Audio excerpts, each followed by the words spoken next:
Assalamu alaikum to all of you. My name is Sabah Sheikh and my roll number is EP1770-128 and my group number is 12.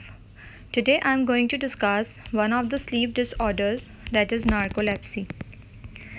Now first discuss what is narcolepsy. It is basically a neurological disorder in which the brain is unable to regulate sleep-wake cycle normally. In narcoleptic condition, the patient directly enters into REM stage instead of moving from NREM stage towards the REM stage. Now, what is normal sleep-wake cycle? It is known as NREM sleep cycle. The NREM stage consists of 4 stages, which is known as non-rapid eye movement, in which stage 1 is the shortest and the light transitional state, which lasts for about 1 to 7 minutes. Then stage 2 arrives, which lasts for 10 to 25 minutes and it is the more stable sleep. Then stage 3 and stage 4 comes, which is also known as slow wave sleep. Stage 3 lasts for a few minutes, whereas stage 4 lasts for 20 to 40 minutes. Then finally the REM stage arrives, which is known as rapid eye movement. In this stage, the eye movement and the breathing become rapid and the brain activity is highest, along with the dreaming occurs. This is the whole sleep cycle. One sleep cycle is of 90 to 120 minutes and it repeats all night long. And this is hypnogram. As you can see, one sleep cycle ends and the other starts. In this manner, the sleep cycle carries on all night long. Now, what is the pathophysiology of narcolepsy? It is associated with the loss of brain neurons, which is responsible for producing hypocretin, also known as orexin. Hypocretin is encoded by the HCRTR2 gene, which is found deficient in the narcoleptic patient, which is due to autoimmune response, leading towards the decreasing amount of hypocretin in the hypothalamus. Hypocretin is a neuropeptide hormone which is responsible for sleep-wake cycle, regulation of normal sleep-wake cycle and other functions as well. Now take a look at what are the symptoms of narcolepsy. Narcolepsy is mainly categorized by irrepressible sleep attacks and cataplexy, and the other secondary symptoms are hypnagogic hallucination and sleep paralysis. Now let's discuss what is sleep attacks. Sleep attacks are irresistible urge to sleep which occurs at the daytime, which is also therefore it is also known as excessive daytime sleeping. What is cataplexy? In this condition, the temporary loss of muscle control occur either in face or limbs, which is triggered by intense emotions such as surprise, laughter or anger. It could be slight or it could be exaggerated. In exaggerated condition, the patient collapse and fall down to the floor. Now, what is hypnagogic hallucination? Hallucinations occur when the person is falling asleep. It could be either visual and auditory or even tactile. Sleep paralysis is the condition in which the patient is unable to move, speak or even breathe deeply, whether either when falling asleep or when waking up. It is mild and it lasts for a few minutes to seconds. Then how we can diagnose the narcolepsy? These two tests are available. First of all, the polysomnography. It is performed in the specialized sleep lab in which the polysomnogram is used, and it is performed overnight, in which helps to reveal whether you go into REM stage at unusual times of your sleep-wake cycle. Then multiple sleep latency test. It is also performed in the specialized sleep lab and it is performed during the day, which finds out whether certain elements of REM sleep happen at unusual times during the day. This is the procedure for polysomnography, in which the patient fall asleep in the specialized sleep labs and the sensors are available for measuring its REM sleep stage, its breathing event or blood oxygen level, and by this whole polysomnogram we can diagnose the condition of narcolepsy. Now moving towards the treatment approaches, first discuss what are the non-pharmacological approach. In this non-pharmacological approach, there are following interventions that the person should adopt, which includes short naps, having healthy sleep hygiene, avoid alcohol and other sedatives, eating a balanced diet, exercise regularly, and seeking support. Now discuss what are the pharmacological approaches. We mainly manage the two symptoms of narcolepsy, that are sleep attacks and cataplexy, which are the primary symptoms.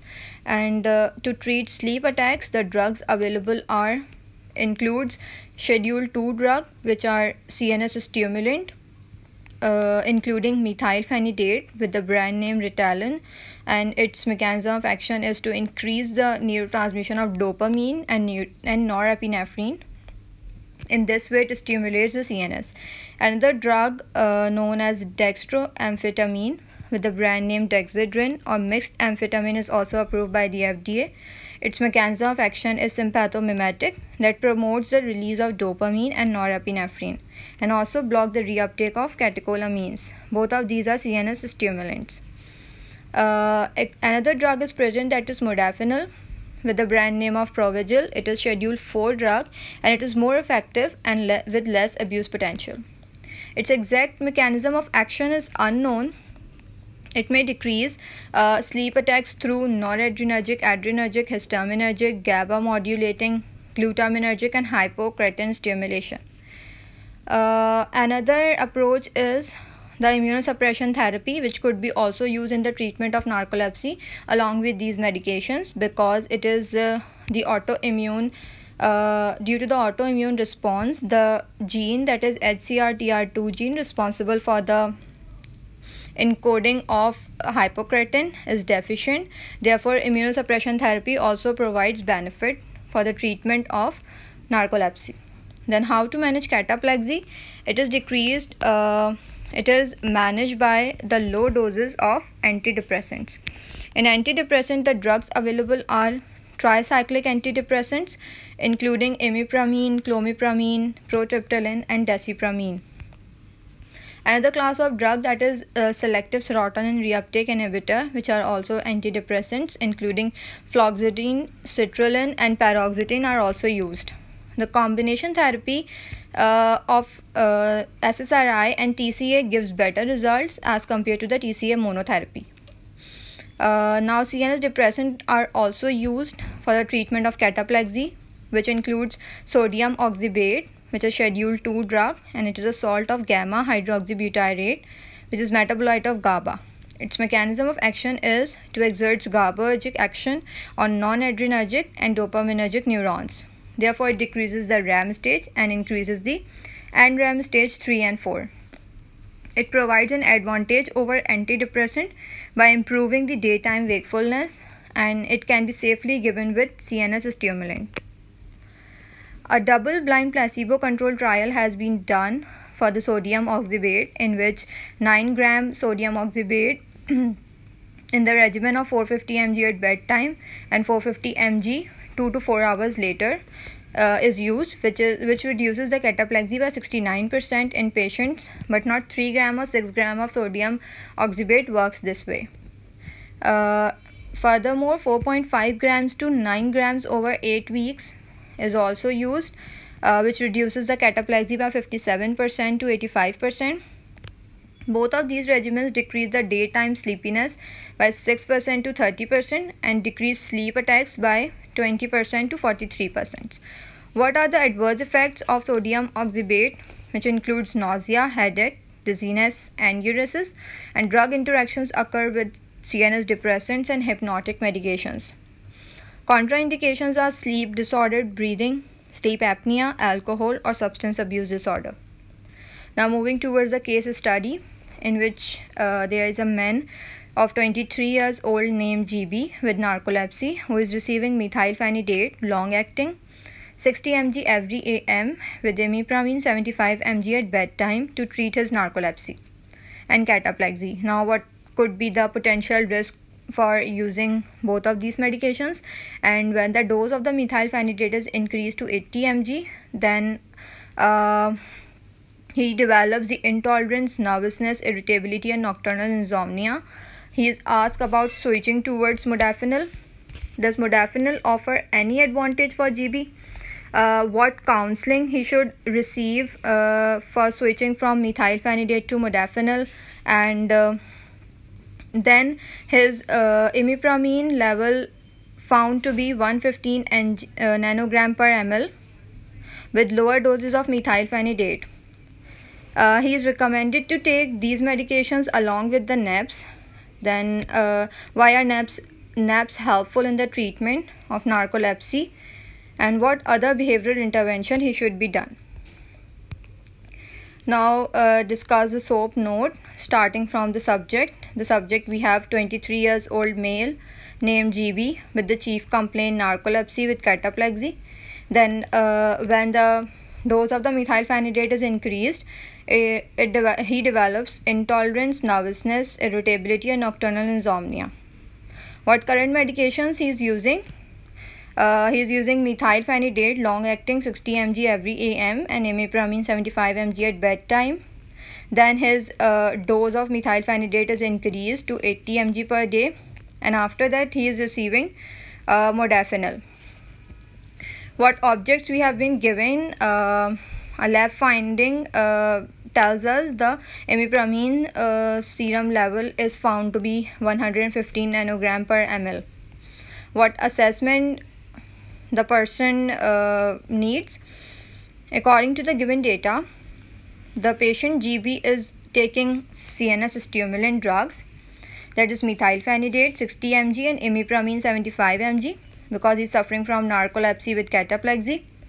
When the dose of methylphenidate is increased, he started getting symptoms, that is intolerance, nervousness, irritability, and nocturnal insomnia. So which means that narcolepsy is not managed correctly by these medications, and he further agreed to address his problems and adverse effects to his healthcare provider regularly, and by this examination it is diagnosed that he is having narcoleptic condition. Now what is the plan for the treatment of narcolepsy for GB? When he is receiving methylphenidate long acting 60 mg every AM with imipramine 75 mg at bedtime, what are the risks of both of these medications? As the patient is taking stimulant drugs, the common side effects of stimulants are anorexia, stomach pain, nervousness, irritability, insomnia, and headaches, whereas psychotic reactions can also occur. Furthermore, hypertension and liver function risks are also associated with the stimulants, with the long-term use of stimulants. Whereas the imipramine has the risk of orthostatic hypotension, anticholinergic side effects, sedation, cardiac conduction changes, and periodic limb movement. The patient is also at the risk of imipramine toxicity because methylphenidate inhibits its metabolism, leading towards a high serum level of imipramine, which is toxic. To manage these risks, the patient should take methylphenidate before 3 AM at recommended doses to avoid insomnia, because it is a stimulant, so it will cause insomnia. If the patient skips the medication for a few days and then again start the medication, so this drug holiday will enable the patient to recapture the therapeutic benefit of these medications. The imipramine should be taken in low doses, so the serum concentration level of imipramine remains safe. That should be less than 300 nanogram per ml, which is non-toxic. When the dose of methylphenidate is increased to 80 mg per day, he develops intolerance, nervousness, irritability, and nocturnal insomnia, and he asks about switching towards a modafinil. Modafinil has any advantage over methylphenidate? As the methylphenidate doses increase towards 80 mg per day and he develops side effects, so this medication should be stopped. As modafinil has less potential for insomnia and CNS adverse effects and tolerable at 200 mg per day to 400 mg per day, whereas the maximum tolerable dose is 600 mg per day, which only causes headache as a side effect. It is Schedule 4 drug and has less abuse potential. The other side effects of modafinil includes anorexia, nervousness, restlessness, and pulse and BP change, which are dose related. So it should be counseled to the patient. Therefore, modafinil provides advantage over methylphenidate because it is more tolerable and having less adverse effects. What counseling GB needs about switching from methylphenidate to modafinil? The counseling about the modafinil drug interaction should be provided to the patient. Modafinil decreases the level of triazolam, benzodiazepine, which is benzodiazepine, and ethynyl estradiol by increasing the CYP3A4 metabolism. Modafinil also causes clozapine toxicity by inhibiting the enzyme CYP2C19. So the patient should receive these counseling about the modafinil drug interactions. When the patient's serum level found to be 115 nanogram, imipramine serum level found to be 115 nanogram, and with the lower doses of methylphenidate, and the patient is recommended to take this medication along with the daytime naps.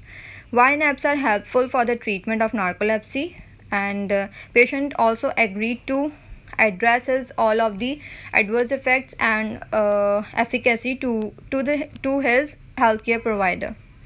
The imipramine serum level is found to be 115 nanogram, which is normal and safe, and the low doses of methylphenidate is also safe along with this imipramine.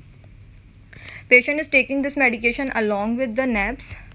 The naps will help the patient to feel refreshed. A 15 to 20 minute nap at lunchtime, then again at 5:30 p.m., which will help the patient to feel refreshed, and this will decrease the frequency of sleep attacks.